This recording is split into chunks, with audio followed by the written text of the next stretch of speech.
Hi friends, welcome to Akshara jobs zone. Plastic engineering diploma కోర్సుల్లో ప్రవేశాలకు నిర్వహించే సిపెట్కి సంబంధించి దరఖాస్తు చేసుకునేందుకు ఈ నెల 31వ తేదీ వరకు అవకాశం కల్పించినట్లుగా కేంద్ర పెట్రోకెమికల్స్ ఇంజనీరింగ్ టెక్నాలజీ సంస్థ తెలపడం జరిగిందండి.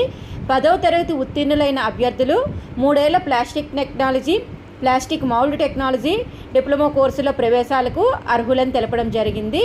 బీఎస్సీ విద్యార్థులకు 2 ఏళ్ల కోర్సుల ప్రవేశాలకు అర్హులని పేర్కొన్నారు. బీఎస్సీ విద్యార్థులకు 2 ఏళ్ల post graduate plastic processing test కోర్సులు అందిస్తున్నట్లుగా తెలపడం జరిగింది. కళాశాల ప్రాంగణంలోనే విద్యార్థులకు హాస్టల్ వసతి, అర్హులైన అభ్యర్థులందరికీ ఫీజు రియంబర్స్మెంట్ సదుపాయం కూడా ఉంటుందని తెలిపారండి.